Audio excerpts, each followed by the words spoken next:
हरियाणा के ऊर्जा, परिवहन एवं श्रम मंत्री श्री अनिल विज ने कहा कि वक्त संशोधन विधेयक 2025 को हमारी सरकार ने लिबरल होकर बनाया है। लोकसभा व राज्यसभा में चर्चा के बाद यह पारित हुआ, जो सभी पर लागू होता है।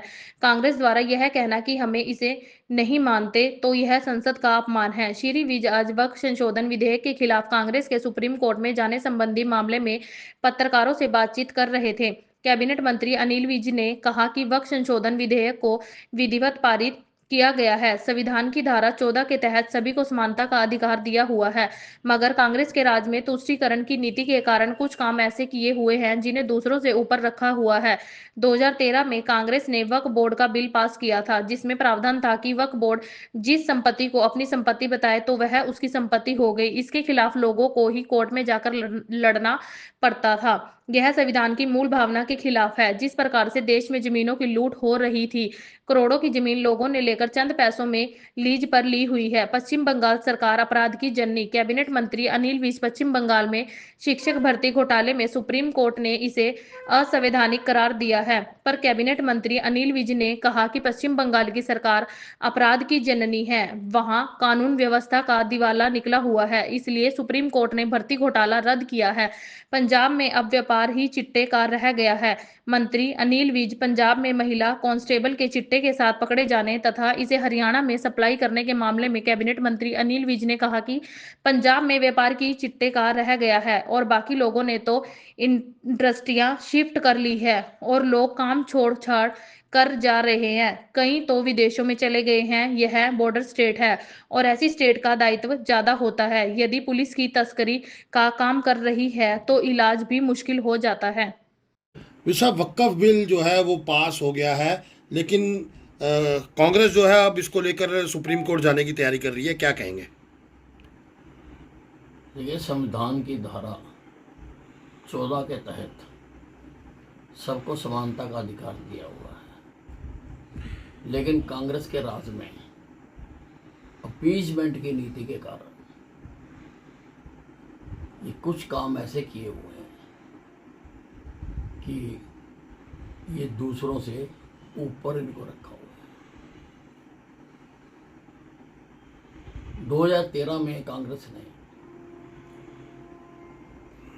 एक बिल पास किया था वक्फ बोर्ड का, जिसमें ये प्रावधान कर दिया था कि अगर वक्फ बोर्ड किसी भी जमीन को अपनी संपत्ति डिक्लेयर कर देता है तो वो उसकी संपत्ति हो गई। जिसकी संपत्ति डिक्लेयर करता है उसको कोर्ट में केस लगा के सिद्ध करना पड़ेगा। वक्फ बोर्ड को सिद्ध नहीं करना कि ये उसकी प्रॉपर्टी है। तो ये संविधान की मूल भावना के खिलाफ है। ऐसे ही कई और प्रावधान हैं। और जिस प्रकार से देश में जमीनों की लूट हो रही, महंगी महंगी जमीनें, करोड़ों की जमीनें लोगों ने लेकर और 150 रुपए लीज पे ले रखी है, करोड़ों रुपए की जमीनें। तो एक जो सोशल वेलफेयर गवर्नमेंट होती है उसको इन सब मुद्दों पर विचार करना पड़ता है। पर जहां तक कांग्रेस विरोध करने की बात कह रही है, ये काम सारा विधिवत हुआ है, संविधान में लिखा हुआ है कि कोई भी कानून बनाना है ऐसे ही बनाना है। और हमारी सरकार ने तो और लिबरल होके बनाया, जेपीसी को दिया, जेपीसी में सभी पार्टियों के लोग रखे, उसकी संख्या भी आम जेपीसी से ज्यादा रखी। और उसके बाद ये लोकसभा और राज्यसभा में इसके ऊपर चर्चा हुई और चर्चा होने के बाद पास हो गया। जो पास हो गया वो सबको मानना होता है, वो सब पर लागू होता है। उसको ये कहना कि हम नहीं मानते हैं, ये तो लोकसभा का अपमान हो गया।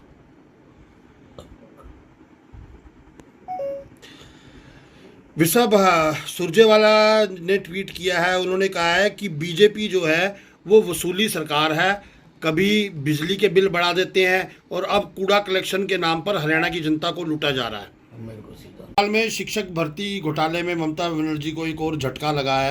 सुप्रीम कोर्ट ने भी जो है इसे पूरी तरीके से असंवैधानिक करार दिया है। देखिए, जो वेस्ट बंगाल की सरकार है वो क्राइम की जननी है। सारे क्राइम साथ वहीं पर पैदा होते हैं और कानून व्यवस्था का तो वहाँ पर दिवाला निकला हुआ है। इसलिए सुप्रीम कोर्ट ने, माननीय सुप्रीम कोर्ट ने वो भर्ती घोटाला रद्द किया है। और भी जहाँ जहाँ पर जांच होगी वहाँ पर अनियमितताएं पाई जाएंगी। साहब, पंजाब में एक महिला कांस्टेबल जो है वो चिट्टे के साथ पकड़ी गई और हरियाणा में सप्लाई करती थी। ये हाल है पंजाब का, क्या कहेंगे? नहीं, पंजाब तो शुरू से ही, पंजाब का नाम है उड़ता पंजाब। यहाँ पर तो अब व्यापार ही चिट्टे का रह गया। बाकी तो लोगों ने इंडस्ट्रियाँ शिफ्ट कर ली, वहाँ से लोग काम छोड़ छोड़ कर जा रहे हैं। बहुत सारे लोग तो विदेशों में चले गए, सिर क्योंकि यहाँ पर तो अब चिट्टे का ही काम होता है। और ये बॉर्डरिंग स्टेट है। जो बॉर्डरिंग स्टेट होती है उस सरकार का दायित्व भी ज़्यादा होता है कि वो रोके। और अगर पुलिस ही कर रही है तो फिर तो कोई इलाज बहुत मुश्किल हो जाता है।